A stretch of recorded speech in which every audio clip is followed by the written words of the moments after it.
Good evening, everyone, or whatever time of day it is when you start watching this video. I am back with the official Commander spoilers. It is the second day, and they have revealed some new and interesting cards, so I'm going to go over them. So as you can see, I am on magicspoiler.com. It's a great source if you are looking for cards from the latest set or sets. So without any further ado, let's begin. I want to thank you guys for your comments and for your views. I really do appreciate it. I make these videos for you. So, and I know the last video was a little long, so I'm going to try to make this one a bit shorter. So the first cards that I am seeing, the top three cards right here, are all pirate related. In the market right now, a lot of pirate themed cards are going up, especially the pirate lords. So it seems as if some people kind of knew that pirates would be one of the supported themes in Commander Legends. Pirates were previously supported in Ixalan block, and they were very popular along with dinosaurs. I believe those two were the most popular tribes, and they were the two newest tribes to have tribal support. So they're continuing the theme of pirates in Commander Legends. I was actually hoping to see some dinosaurs. It looks like that's not going to happen, so maybe in Modern Horizons 2 they'll bring us some interesting dinosaurs. I'm kind of surprised they went with pirates here over dinosaurs because personally I thought dinosaurs were much more popular, but maybe we'll see dinosaurs in an upcoming set. So the first card is just an uncommon. It's Merchant Raiders for 3 of anything and 1 blue, so a total of 4 mana. You get a human pirate that is a 2/4, so not particularly strong, but then again, blue isn't known for its high power cards. So this card is very interesting because it kind of offers an Oblivion Ring style effect in blue. So when this card or any other pirate enters the battlefield under your control, you can tap up to 1 creature, and that creature won't untap for as long as you control Merchant Raiders. So when you play Merchant Raiders, you tap your opponent's strongest creature or a creature with a utility tap ability or something like that, and as long as you keep your Merchant Raiders on the battlefield, that creature will remain tapped.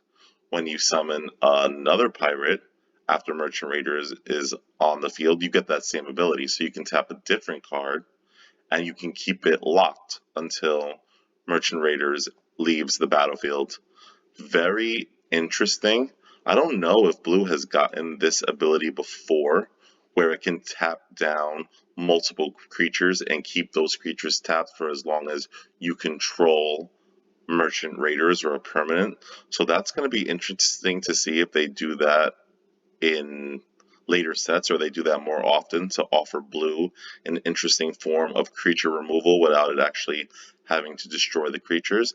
And I could actually be wrong, and blue may have gotten this ability before. I know it certainly can tap down a creature and keep it locked, but I don't remember a situation where it can tap multiple creatures down and keep them locked until you remove the threat. So Merchant Raiders is just a 2/4 though, so it's relatively easy to remove. But sometimes you just need to tap down a couple of creatures and attack in order to win the game. And I think a pirate commander deck could do a lot worse than running Merchant Raiders. If I was running a commander deck focusing on pirates, Merchant Raiders would definitely be in the 99 of that deck. It's non-legendary, so couldn't be the commander. However, the next card we're going to look at is a legendary creature, also an uncommon, Malcolm Keen-Eyed Navigator. So I know who this is, I believe. In the Ikoria storyline, Vraska had a crew, and Jace was part of that crew. And I believe Malcolm was the siren of that crew. Of course, they were all pirates. So it's interesting to see Malcolm from the Ikoria storyline represented in a card. I actually really enjoyed the Ikoria storyline. I believe it really fleshed out Jace's character and made him very relatable. That set is probably my favorite representation of Jace as a character in story. The Zendikar Rising story also depicted Jace in a interesting way. They depict him in a very mono blue way, where he's thinking totally about just studying the artifact that Nahiri and Nissa were fighting over. And he kind of keeps switching sides because he doesn't really care who wins, whether Zendikar becomes a world of nature again, or whether Zendikar becomes a stone cold like city type world. He just wants to study that artifact and see what he can learn from it in an attempt, I think, to finally get rid of Nicol Bolas once and for all. But we all know that's not going to happen. Nicol Bolas is one of the most popular villains, so we're going to be seeing him again. And I don't think they will ever kill him. And even if they do, Nicol Bolas has died before in the story and come back, so I don't think we will ever see the true end of Nicol Bolas. So onto the card. As I said, this is a legendary creature for just 3 mana, 2 of anything and 1 blue, so 3 in total. You get a 2/2 flyer, which is already decent. It's a Siren Pirate. So once again, a pirate commander deck would probably want to include this. Whenever one or more pirates you control deals damage to your opponents, for each opponent dealt damage, you get a treasure token. So if you have 3 opponents and you deal damage to each of those 3 opponents with a pirate, you would get 3 treasures, which are pretty good. And especially in mono blue, the ability to ramp like this is something that we probably would see more in red than blue.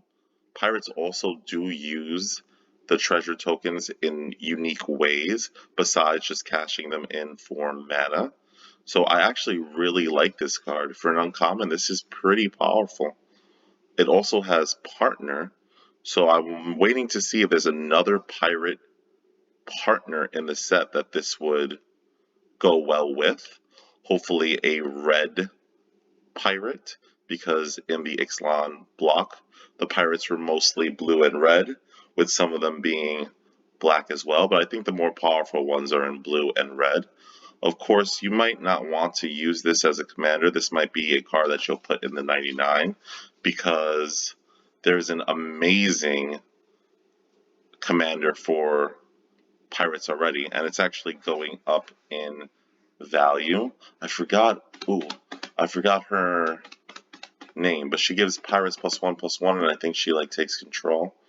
She is an excellent commander. Okay, on to the next card.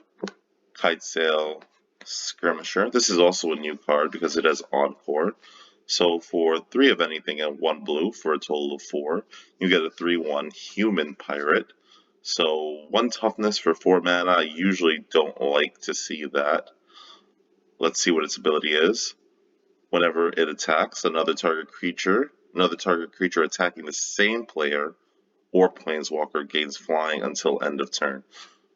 And also it has Encore, so I guess the 1 toughness could be considered advantageous, because when this card is in your graveyard, you can pay 4 of anything and 1 blue for a total of 5, exile it, and for each opponent you have, you get a copy of this creature. So you can give a whole bunch of things, I guess, flying if you Encore it. Even so, I don't think I would play this in a pirate commander deck, or really any commander deck. Maybe one based on flavor, where I'm just trying to use every card with Encore, even though the flavor isn't super great. I don't know why I would play all the cards with Encore together, but it is just a common. And I guess if you're really short on playables for a pirate commander deck, you could do a lot worse. It's very decent in limited, though. I'm sure it's going to be okay for Commander Legends Limited. So the next 2 were spoiled, but I guess only in the foreign language. I don't know. I think this is Japanese, but I could be very much mistaken. Actually, I don't think it's Japanese. But both of these are reprints. This is Maelstrom Wanderer, I believe, and he has Cascade. So Cascade is one of the major themes in Commander Legends as well. I believe we're going to see a commander that also functions very well with Cascade. So if you are building a Cascade deck, and you might want to because of the huge amount of support in this set for the mechanic Cascade, this is probably going to be your commander of choice. I believe this is the Etch foil. So you will very, very, very rarely get this in a Draft Commander Legends booster, but there is a chance it will show up more often in the collector boosters.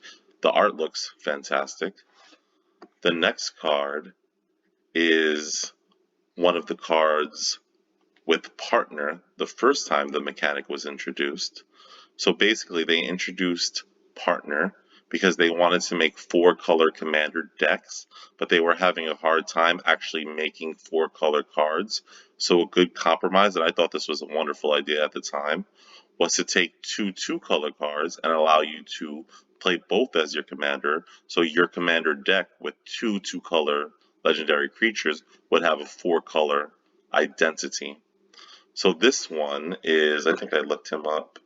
Yes, his name is Silas Wren, Seeker Adept, and he works with artifacts. He's a 2/2 artifact creature, human, with Death Touch, and whenever he deals combat damage to a player, choose an artifact in your graveyard, and you may cast it. You do have to pay the mana, however. He's a decent commander. You don't see him as much as some of the other partner commanders, which are very, very powerful. Next card is Relic Quarry Tower.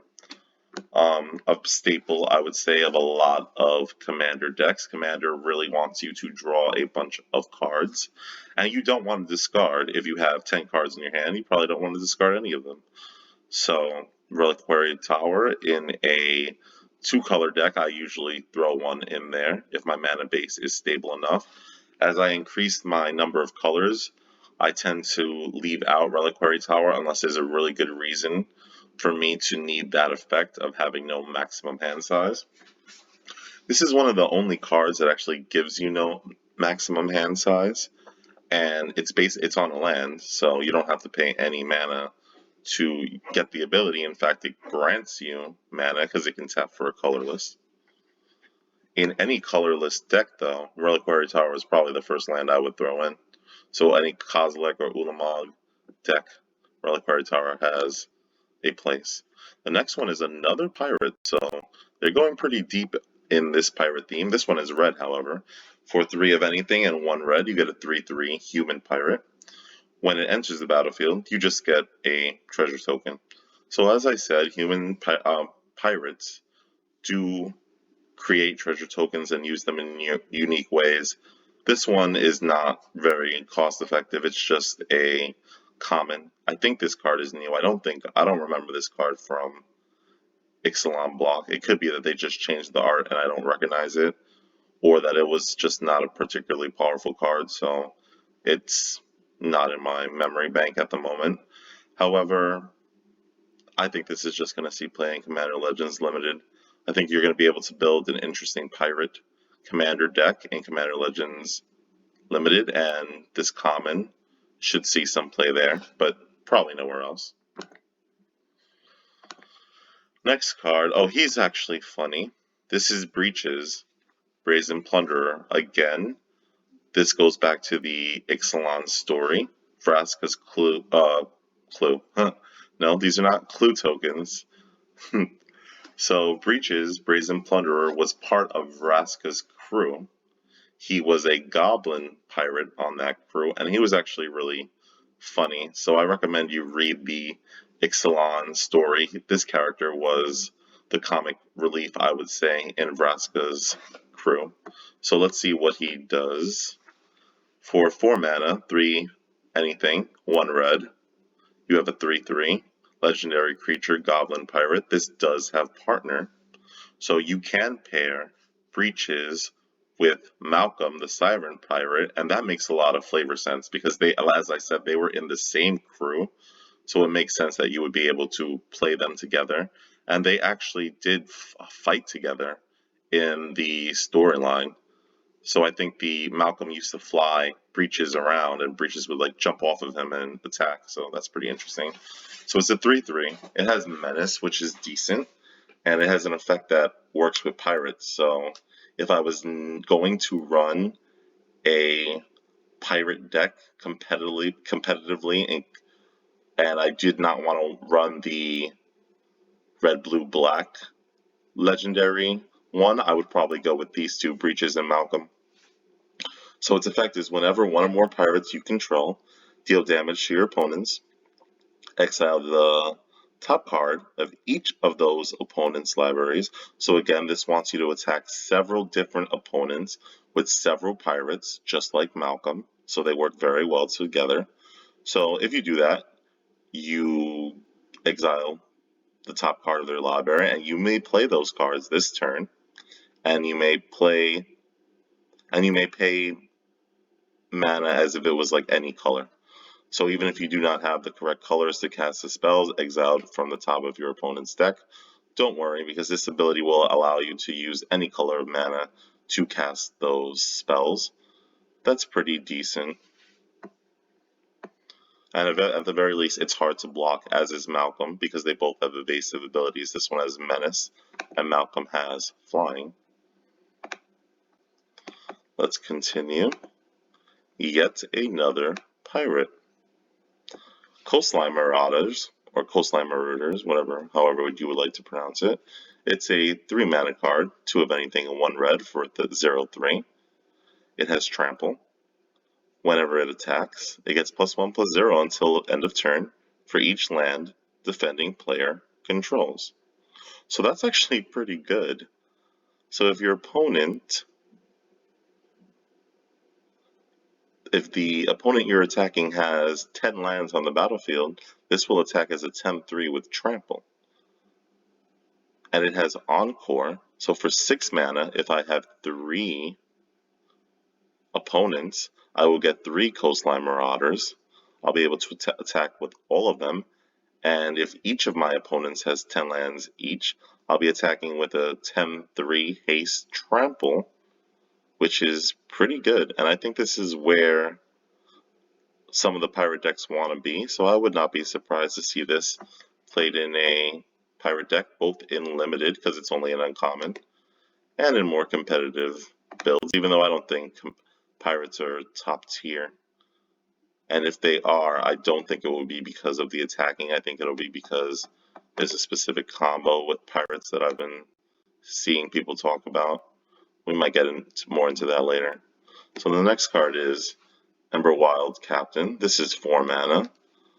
I believe this is a pirate as well. It's also something else, but the text is not in English, and I don't see it translated, but it is a pirate, and I think that's the important part of the card. So when this enters, you become the Monarch. I've said I don't really like the Monarch mechanic because it has a lot of memory issues, and in the game of Commander, things can get pretty chaotic, and you don't want to also have to remember who the Monarch is and to pass around the Monarch token. But Monarch is actually very popular, so I guess I can't fault someone for running this, especially in a pirate deck. It's a 4/2 though, so its toughness leaves a little something to be desired. But it does help you stay the Monarch, because whenever you are attacked, if you are the Monarch, this card will deal damage to the attacking opponent equal to the number of cards in their hand. So if your opponent attacks you and they have 5 cards in your hand, this will do 5 damage to that player. So it's an incentive for your opponent to attack someone else in a multiplayer game so that you can keep your monarchy and continue to draw cards. Pretty good. That's actually a little different from the way pirates usually are. Pirates deal with treasure tokens, and they deal a lot with dealing combat damage for their effects. That one's a little unusual. So the next card is Aura Phoenix, and I have to say I really do like Phoenix cards. I wish they would make more, and I wish they would give them like a little bit of tribal support. I also think that it's a shame that Phoenixes are always just mono red. I think it would be interesting to see a red-white Phoenix or a red-black Phoenix, and I think that would make sense. Phoenix that wants to help others, like the Phoenix in Harry Potter, Dumbledore's Phoenix. I would say that Phoenix was red-white, but maybe a darker, eviler version of a Phoenix could be red-black, like Dark Phoenix from Marvel. So what does this card do? For 6 mana, 4 of anything and 2 red, it's just a 5/3 with flying, which is pretty weak. However, it does have Cascade, and whenever you cast a spell with Cascade, you can return this card from your graveyard to your hand. It's a shame that this doesn't go straight onto the battlefield. I think since it doesn't have haste, it going onto the battlefield whenever you Cascade would not be overpowered. But I guess then that would trigger, well, I guess that is a little too powerful. Cascade decks are already very strong in terms of card advantage, because every card they cast with Cascade gets them another card basically for free. And this card has Cascade itself and gives you a bonus every time you cast a spell with Cascade. I'm saying Cascade a lot. I think you're going to hear the word Cascade a lot in this video, because I think there are more cards left to be talked about that work with Cascade. So basically, if you're very interested in running a Cascade deck, maybe you open Maelstrom Wanderer, or maybe you have the 4-color other version of Maelstrom Wanderer that was in one of the Commander Legends 4-color decks, maybe you want to throw this Phoenix in there. Interesting support for a mechanic I would not really think that they would support. Next card is also a card with Cascade. I think this might be the first. No, I think there are other instances with Cascade. There are certainly some sorceries with Cascade. So basically, this counters a spell. It's a counter spell. For 5 mana, 3 of anything, 2 blue, so 5 in total. You counter target spell and then you Cascade. I'd play it in a Cascade deck. This can actually be very surprising to the opponent. Maybe they don't think you're running many counters in a Cascade deck, but you can run this one. And this card is Averna, Blooming Chaos. It's a legendary creature. I have no idea where this card is from. I have no idea what the lore behind this card is. Maybe we will see this legendary creature in a future set. Maybe it's on Tarkir, because Tarkir did use this color combination. But no idea. If you know who Averna is, Blooming Chaos, throw me a comment. So again, this card does not have Cascade, unlike the Phoenix, but it does support the Cascade mechanic. Whenever you Cascade, you can choose a land from the exile cards and put it into play tapped. So I don't think I would use this as a commander. There are other stronger commanders with Cascade, and I mentioned the 2 Maelstrom Wanderer cards. However, I would definitely play this in the 99 of any Cascade deck. Basically, whenever you Cascade, this will almost certainly ramp you. So, and it's a 4/2 for 3, which is okay. Very, very cool. I don't think it would make a very good commander, though.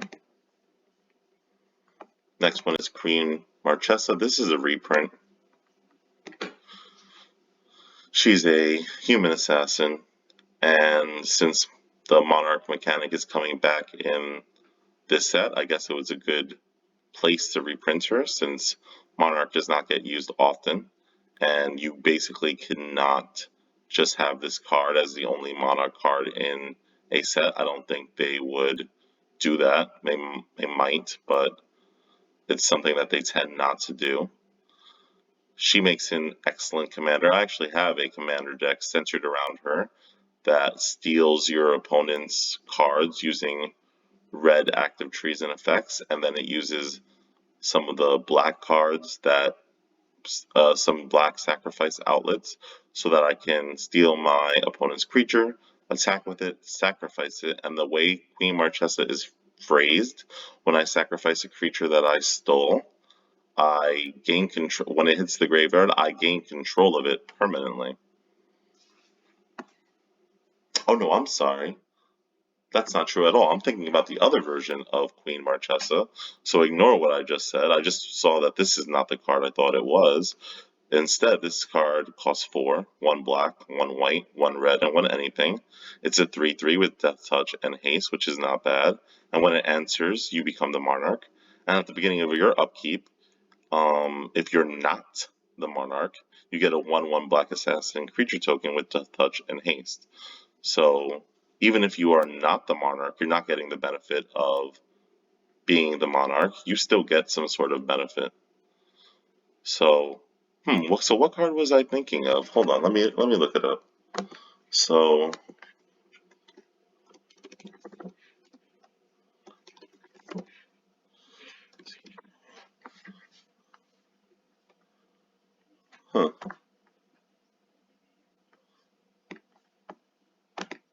I guess I can't see. Well, the only Marchessa I see is the one that. Oh no, it was. This is the one. This is the card that I was thinking of earlier. Marchessa the Black Rose. I have a commander deck built around her. This was the first version of Marchessa, and this one has actually gives other creatures you have dethroned. Okay, so there's 2 versions of Marchessa. This one did not get reprinted, I believe, and I don't think we're going to see it in this set. This one is the one that you're going to see in Commander Legends, mostly the collector boosters, but a tiny, tiny percentage chance of getting one in a regular draft Commander Legends booster. The next card we're going to talk about is cedh, Condo of Jamora. This is a reprint, as are all the 2-color partner cards. There are no 2-color partner cards in Commander Legends, they're all monocolor. This is a reprint. And cedh Condo, you probably do not know who this character is. This is the adopted father of Gerard. So this is not Gerard's biological father, but this is the man that raised him, and this was his father figure. It has flanking, which is very unusual because I did not think in this modern era we would still be seeing cards with flanking. Out of all the partner commanders that are 2 colors, this one probably sees the least amount of play. I don't see this one very often. Oop, went a little too fast. Next one, so this is a wheel commander, Nakusa the Mind Razor. This is another reprint of a very popular commander. At the beginning of each player's draw step, that player draws an additional card. Whenever an opponent draws a card, this card deals 1 damage to that player. So basically this was one of the first wheel commanders, really raised the popularity of wheel type decks in general. Wheel decks are usually blue and red. Black doesn't contribute too much to the actual wheel part of the deck, but it does help you deal like extra damage and has pretty good removal as well. And Search. Let's not forget Search. Vampiric Tutor got reprinted in this set after all. Can't forget the Search.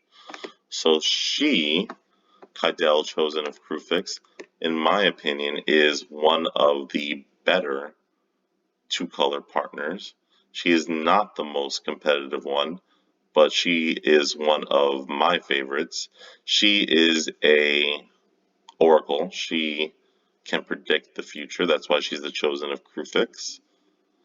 And her ability adds 1 colorless mana for each card you've drawn this turn.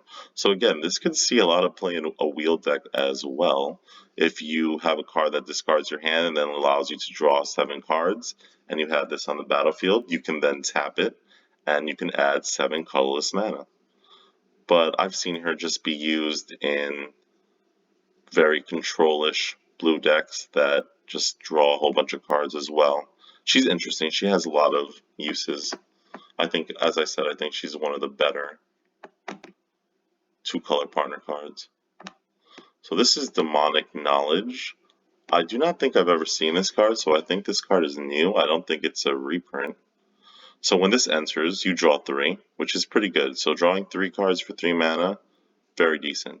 But at the beginning of your end step, you lose 2 life for each card in your hand. So that's a major drawback. I'm seeing that there's a theme of cards, especially in black, that deal a lot of damage to you. So maybe there will be a new type of deck that has you manipulate your life total. And I think we're going to see a card that allows you to take advantage of manipulating your life total. Drawing 3 cards for 3 mana is good, but even if those are the only 3 cards in your hand, at the end of your turn you're going to be losing 6 life. And black really cannot get enchantments off the battlefield, at least not their own. Black is getting some enchantment removal in the latest sets, but it still can't destroy its own enchantments. But I think we're going to see another legendary creature that you might want to use alongside this card pretty soon.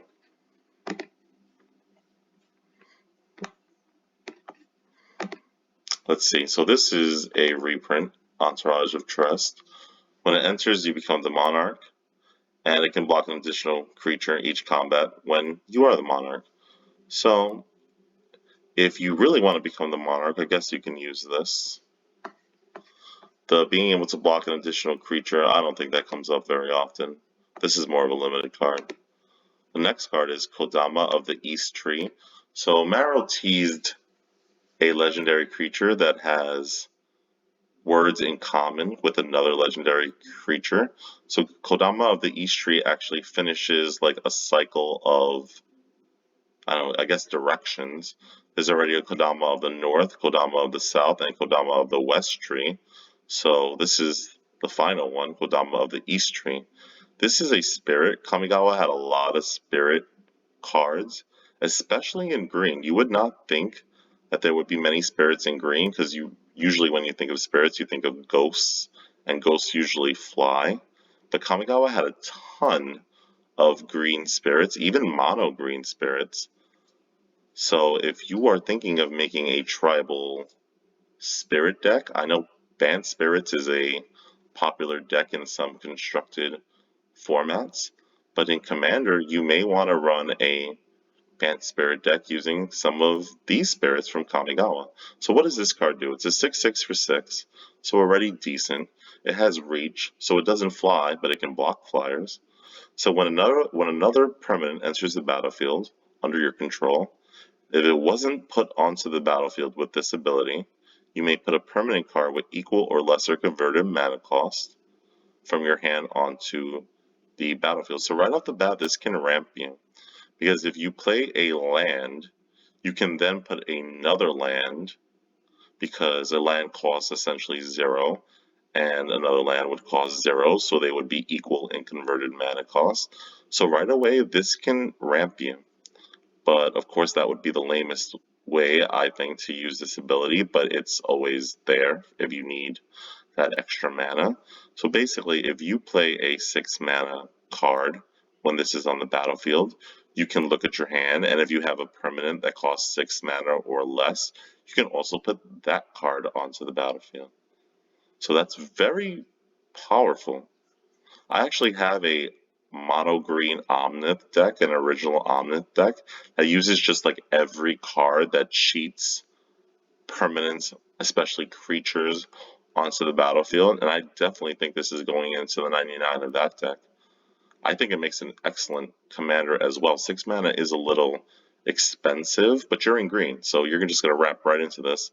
And if you don't want to stop ramping, this card can also ramp you. I like this card. This is one of the cards I really like. And it has, whoa, I didn't even see this. This card has partner. This card is almost too powerful, I think, because you can actually run another commander that can actually ramp you really quick into this, or another commander that allows you to draw cards so you never run out of permanents to keep putting onto the battlefield with this effect. I love this card. I'm pretty sure I'm going to make a commander deck that focuses on this partner as well. I don't know who I'm going to partner with yet, but this is so far one of my favorite cards in the set, Kodama of the East Tree. So everyone knows Kodama as well from Kodama's Reach. That's a very playable commander staple. And I would say check out the other Kodamas if this card is attractive to you. Next card, oh, another card that Mark Rosewater teased on his Tumblr. This is Magus of the Order.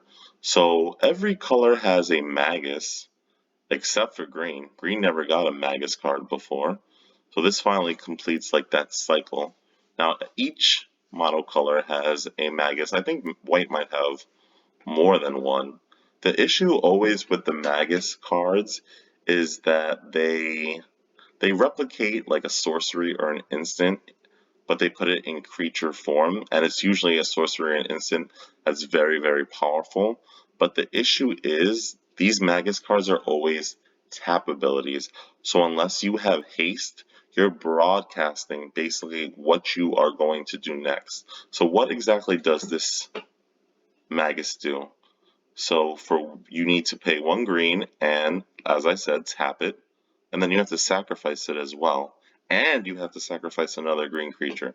So you need to sacrifice both this and another green creature, pay 1 mana and tap it. So that's a lot of conditions. So this effect better be amazing. So what it does is it searches your library for a green creature card, puts it onto the battlefield. Okay. Oh, what's that card?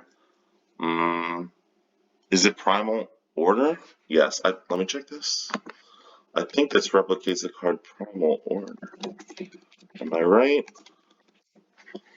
Is that the card I'm thinking of? From Homelands. That's going back. No, it's not. It's not Primal Order. Primal Order does... Man, I'm forgetting what this replicates. But it is... Oh, man. This is gonna bother me. By the end of this video, I'm gonna remember what like sorcery or instant this card is referencing. But anyway, this card is actually more powerful. Even with all those conditions, this card is way, way stronger than I thought. Obviously, the first card that comes to mind when you're summoning a green creature straight from the deck is Crater Hoof Behemoth. This is not an elf though. I wish it was an elf because Crater Hoof Behemoth is usually the finisher of an elf deck, so that would have been pretty useful. However, I also think that this would be pretty good to search your deck for Protean Hulk, right? It can also, if you have Protean Hulk already on the field, it can sacrifice your Protean Hulk. So, pretty good card, I would say. Maybe it'll be one of the chase rares, but again, you can play this card on turn 4. You're in green, so you might be able to play it by turn 3. But your opponent has a whole entire turn, and if you have multiple opponents, they're not going to want this to go off. They have until your next turn to get rid of it. And then you invested 4 mana and you didn't really get anything. I guess you did make your opponent waste removal on it. I'll keep my eye on this card. Man, what card am I thinking of that has like the same effect of Magus of the Order? It's like a sorcery and instant. I think it costs 4. And when you play it, you sacrifice a green creature and you get a green creature from your deck. What is that card called? Oh, if I know everyone is like, it's called this. How could you not know that? It's one of the most famous cards in Magic the Gathering. But I can't remember it off the top of my head. So now we have Blim. I have no idea who this character is. It's an imp, though. It's a red and a black imp. Imps are not particularly common. Mark Rosewater did say there'd be a legendary imp, though, and here it is. It's a 4/3 flyer for 4 mana, 2 of anything, 1 black, 1 red. So it's pretty cost effective. When this creature deals combat damage to a player, that player gains control of a permanent you control of your choice. So basically, when this damages a player, you donate a permanent to them. It's kind of weird to see this effect in red and black because blue is usually the color you think of when you think of donate effects because of the card donate, which is on the reserve list, and also the card Illusions of Grandeur, which was a very old, interesting combo back in the day. So it's kind of weird that you can't do that combo in these colors. However, I guess the idea is that black has a whole bunch of enchantments that have extremely negative impacts on you. For example, I just showed you that enchantment that deals damage to you equal to the number of cards in your hand. So it would be cool to play that card, draw your 3 cards, attack with this guy, deal 4 damage, and then donate that permanent to your opponent. Black has a whole bunch of deal with demon type enchantments. So it is kind of interesting to see a deck that wants to get rid of those by just giving them to the opponent. Red has some cards that prevent you from doing things as well. Aggressive mining means you can't play lands. You can donate that to your opponent and they're going to struggle. So I also think Blim would make a very interesting commander. This also reminds me of Zedru, another donate type commander. But while that commander gains you life and draws you card, this deals damage and makes your opponent discard. So it's like the opposite. But Zedru was in blue, white, green. No, it was in blue, white, red.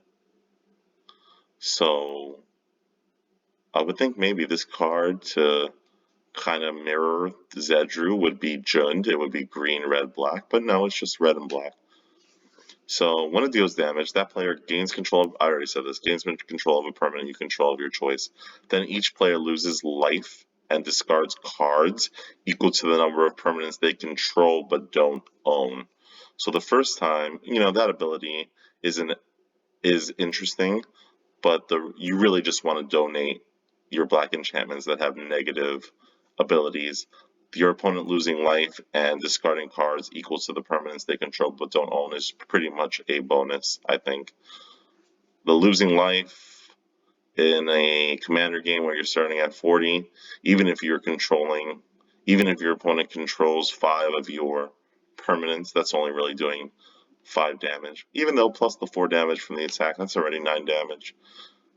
The discarding, though, would be pretty useful.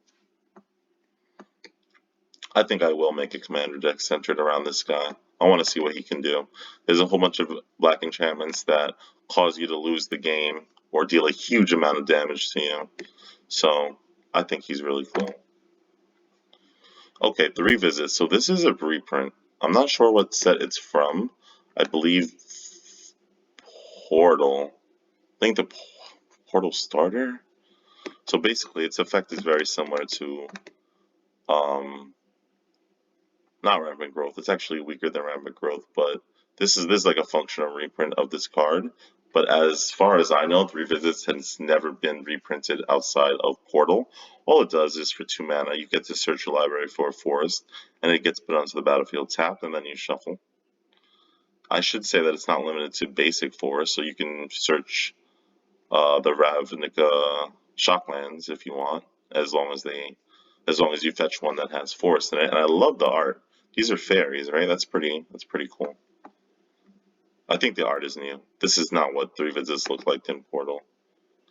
Next one, Prophetic Prism.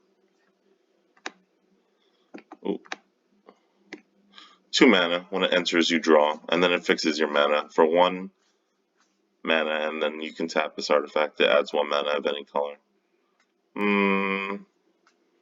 No, I have nothing to say on this card.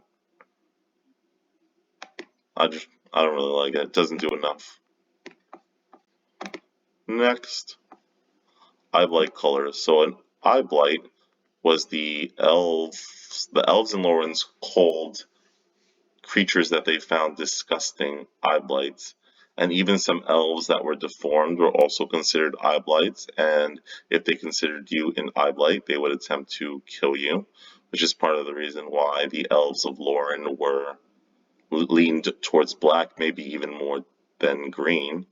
So let's see what we have here. So these are flavored from Loren. So for 5 mana, 4 of anything and 1 black, you get an Elf Warrior. Warrior's seeing some more support lately, and I think that will continue in Kaldheim. And Elf has a ton of support, even though not so much in black, but I've seen some interesting green-black Elf decks. So when this card dies, create 3 1/1 green Elf Warrior creature tokens. That's not awful for a common, but it starts as a 3/3 for 5. Then mill 3 cards. That's weird. Elves don't really mill. I've never seen an Elf deck that focused on milling. So, maybe elves are going in a different direction. Seems more like a merfolk thing. Okay, another black elf, Exquisite Huntsmaster, and the Huntmaster elves had the specific job of killing Eyelights, which I talked about before. When it dies, you create a 1/1 green elf warrior creature token. It's a 4/2 for 4. Okay, so I kind of get how the black elves get abilities when they die. This also has Encore for 5, 4 of anything, and 1 black. So that's okay. Again, it's just a common. I kind of wish they would have pushed these Encore cards a little more, and especially these black elf cards like a little bit more. Because if this was like a 5/5 for 4, or even a 4/4 for 4 with the same abilities, or if the Encore cost was less, this would easily have been like a rare, mythic rare level card. Sandstone Oracle. This is a reprint. It's a decent way to draw if you're in a color that doesn't have much draw. But these days, even red and white are getting better draw cards. When it enters, you choose an opponent. If that opponent has more cards, you draw until you have an equal number of cards. So if I have 0 cards and I play this and I choose an opponent and that opponent has 7 cards, I will draw 7 cards. So for 7/7, a 4/4 flyer for 7 that can draw you a bunch of cards, you could do worse. It's expensive though.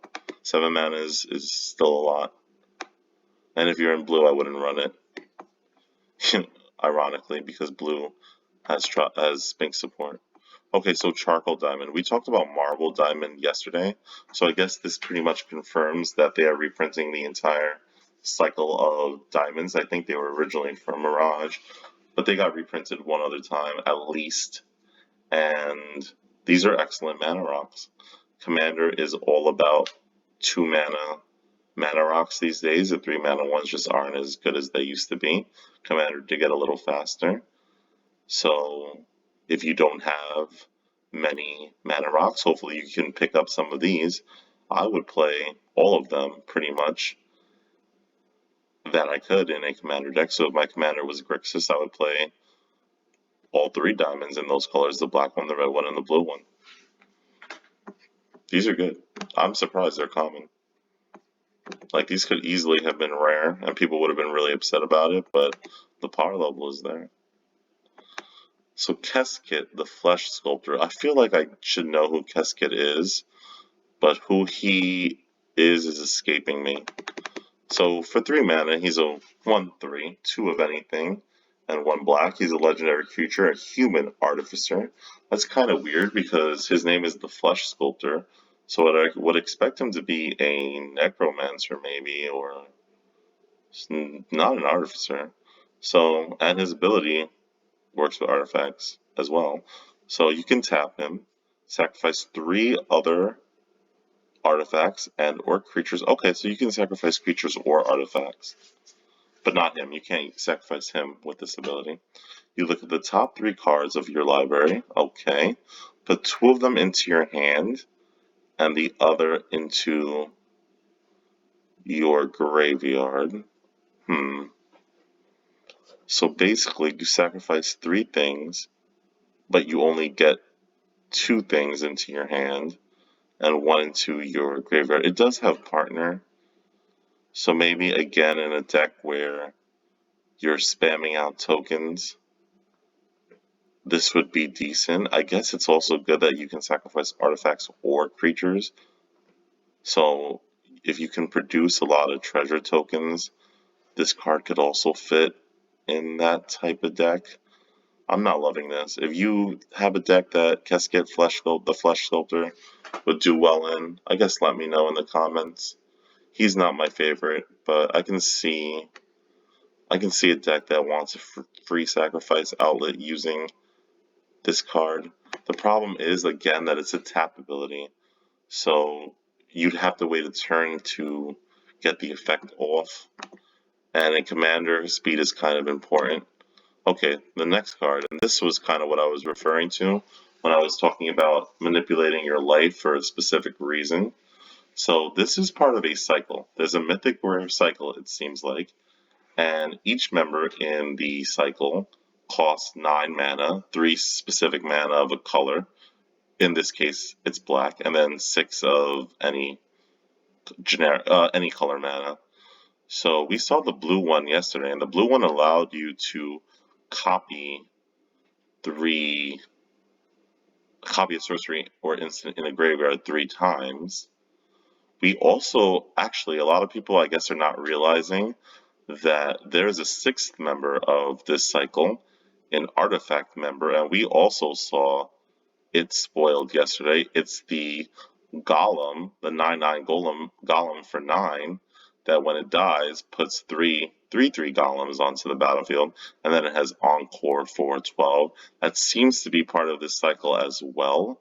I could be wrong, but considering that we've seen 3 cards at 9 mana that are mythic rare, I would have to assume this is going to be a 6-card cycle. I like that they're doing a cycle of 9 mana spells. Commander's all about those high casting cost spells, so I'd like them to be particularly strong. And Mythic Rare is where they're putting a lot of the power these days.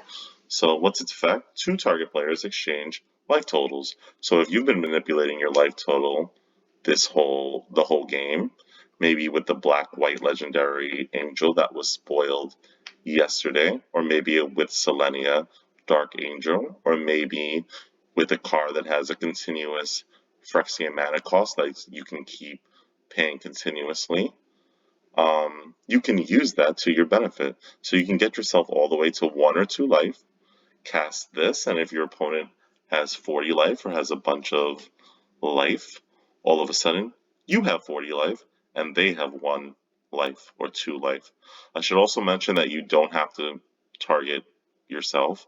If you're playing a game with 3 other opponents, you can force 2 opponents to switch life totals as well, which is pretty cool that they made this more playable in multiplayer formats, which that's how Commander is usually played. At least that's how I play it. But the effect doesn't end there, because I guess that wouldn't be worth 9 mana. That would probably be worth like 6 or 7 mana. Access to Morality is a white card that does something similar. So what else does it do? You create an XX colorless horror artifact creature. Okay, kind of weird that the token you produce is a colorless artifact creature. Why not create an XX black horror creature? I don't know. That's kind of a strange type, but anyway. So you put the token onto the battlefield where X is the difference between those players' life totals. So basically, if I had 40 life, if I had 1 life and my opponent had 40, and I used this to switch life totals, the difference between 40 and 1 is 39. 40 minus 1 is 39. So I would get a 39/39 colorless horror artifact creature, and my opponent would also be on 1 life. That's pretty okay. That might be worth it. If I switch 2 opponents' life totals and one had 40 life and one had 20, I get a 20/20. I think that's worth the 9 mana. But you're gonna cheat this card. Maybe you're gonna use it in Jaleva Nefalia's Scourge decks, or you're gonna find a way to cast this card for less than 9 in most cases, I believe. It's good. I like this card. I'm pretty sure I'm going to love the whole cycle of these mythic 9 mana cards. I love expensive cost cards.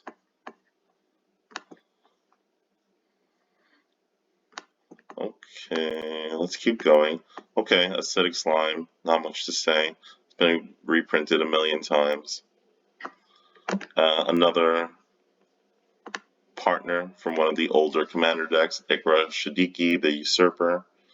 Again, this one does not see as much play as some of the other two-color partner cards. It has Menace as a 3/7, so it has a high toughness for the cost. And whenever a creature you control deals damage to a player, combat damage of course, you gain life equal to that creature's toughness, so that 7 toughness can come in handy. I never really saw a commander deck that used this card specifically for that life gain aspect. I think if you want to go the route of high toughness creatures, you would probably use Tree Folk, and Tree Folk are green and black and white. So I guess you could partner this card with a white partner, or at least one of its colors would be white, and then you could run it in a Tree Folk type commander deck. But then why wouldn't you just run a Tree Folk as the commander, right? Maybe there will be a mono white Tree Folk commander with partner, and I'll want to partner with this, but I don't think so.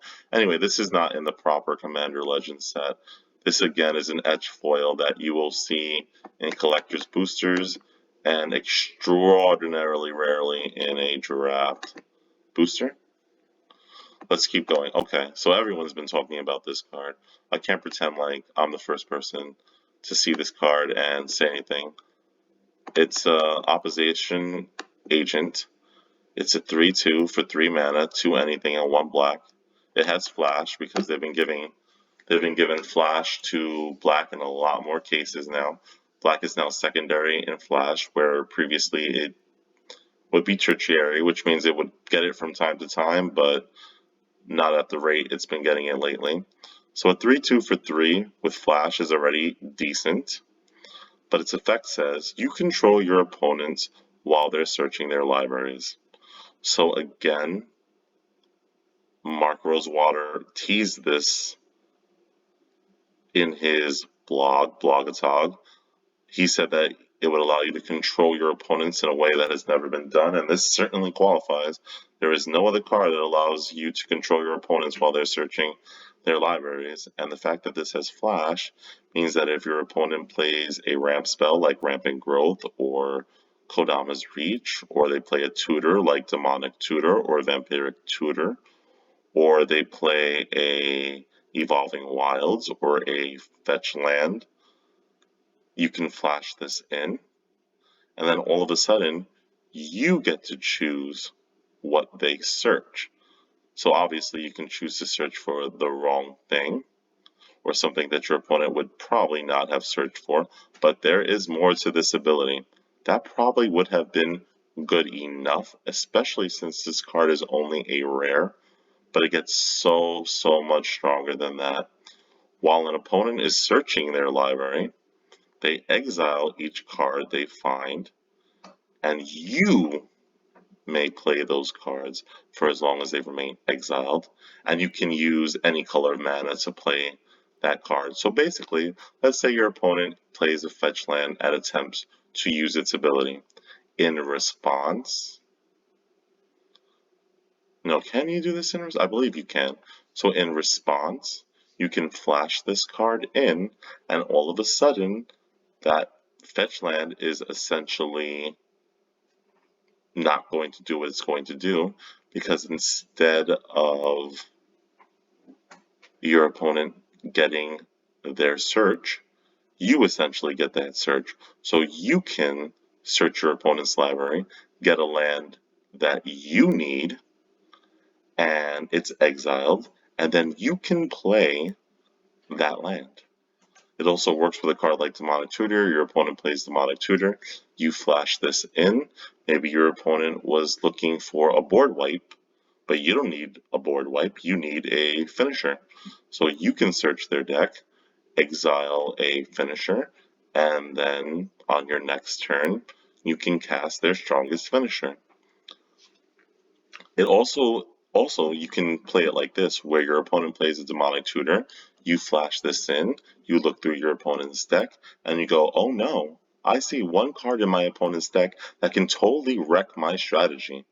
So I'm just going to exile it from their deck because they will not be able to use it because it will be exiled, and there are almost no ways to get a card back from exile.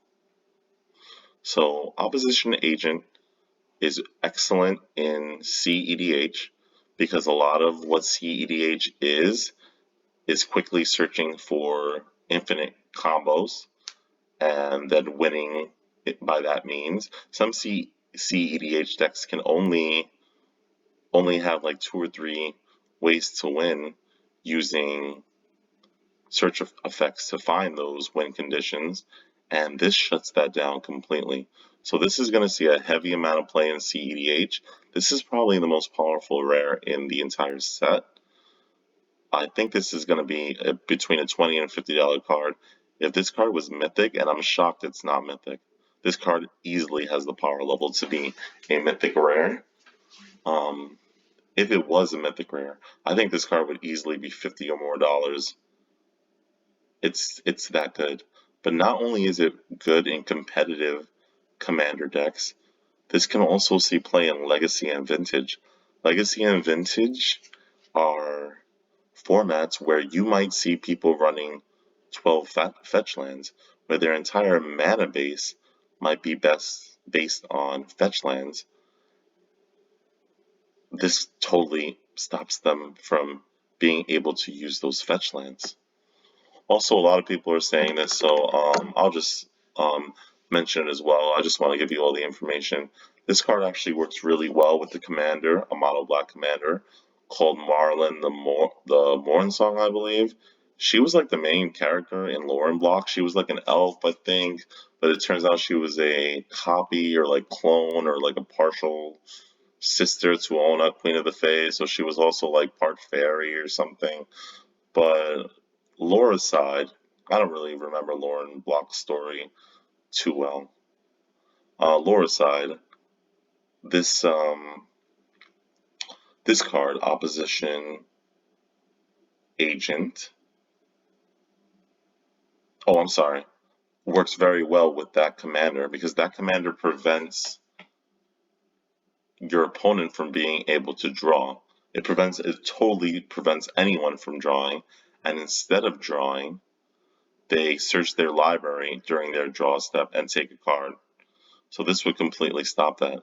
So basically, if you have that commander out and you have opposition out, if your opponent does not have a way to kill those 2 cards, or they do not have a way to win the game with what's in their hand, they lost. And you can get that combo out by turn 4, maybe even turn 3 with a good to great hand, and the game could be over very quickly after that.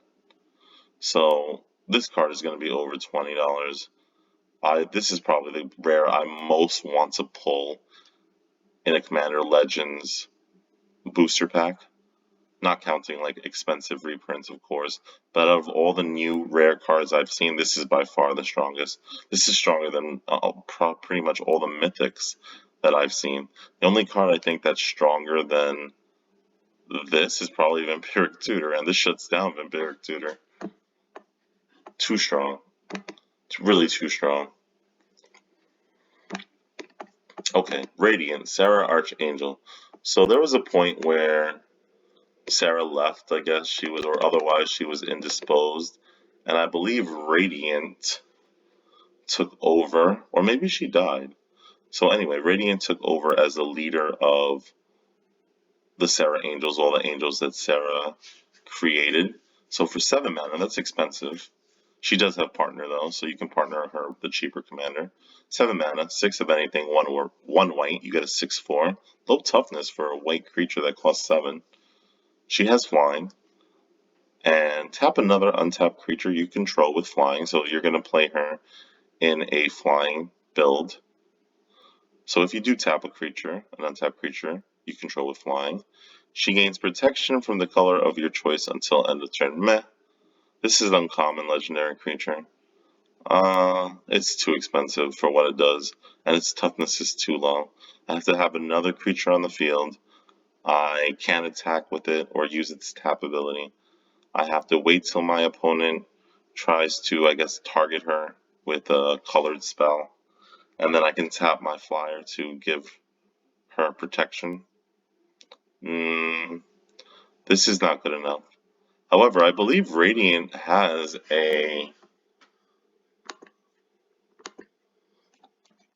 legendary creature already.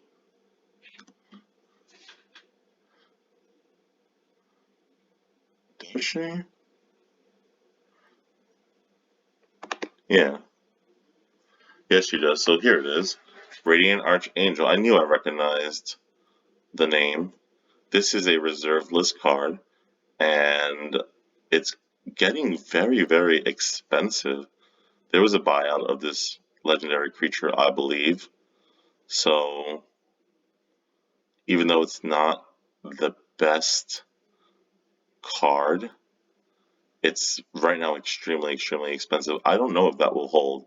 I kind of think a part of the reason why this card went so high in value is because someone knew that there was going to be a new version of Radiant in Commander Legends. So just like how Baron Sengir, the reserve list version, went up when they spoiled the new version of Baron Sengir, it seems like Radiant Archangel went up right around the time where some people would have maybe some advanced knowledge of what was in Commander Legends.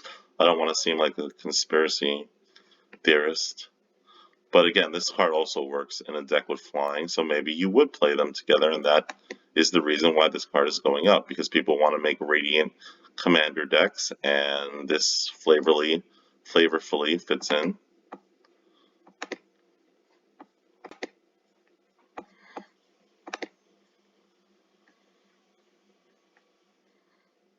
And I think the last card, because we went over these yesterday, is Raise the Alarm. So this is a reprint. It's kind of a shame to end on a reprint. This is a good one, though. I've been mentioning tokens a lot, and I think we are going to see more token support in Commander Legends. There's a lot of sacrifice-based cards, and usually if you have a bunch of cards that talk about sacrificing, you're going to want some tokens to sacrifice. This is not bad in comparison to some of the other token producing cards. For 2 mana, it gets you 2/1/1 white soldier creature tokens. Soldiers used to be like a thing in white. Soldiers kind of used to be like white specialty creature type before, it kind of became humans. So there's some soldier tribal support. I know Mark Rosewater recently said on Blogatalk again that warriors were kind of more flexible, so that they were willing to use that creature type more than soldier. And if you wanted the flavor of like a soldier, I think you would probably see that in knight cards, because I think knights have that flavor, more of a fantasy flavor than soldiers, because soldiers still exist in our world. It's like soldiers are a real world thing, so maybe it's a sensitivity issue as well. So thanks, guys. This video went over an hour again. We really didn't cover that many cards, but for those of you who stayed till the end, I really appreciate everything. I really appreciate you listening to some of my ramblings. Please tell me what you think about some of the cards. Am I right about some of these cards? Am I way off base with some of these cards? Are there some commanders that you're absolutely falling in love with and you're going to make a commander deck based on him or her or them as soon as you get the cards physically in paper? So this is Jeremy Class. This is Magic with Class. And I'm always reminding you to gather with class. Thanks, everyone. Good night.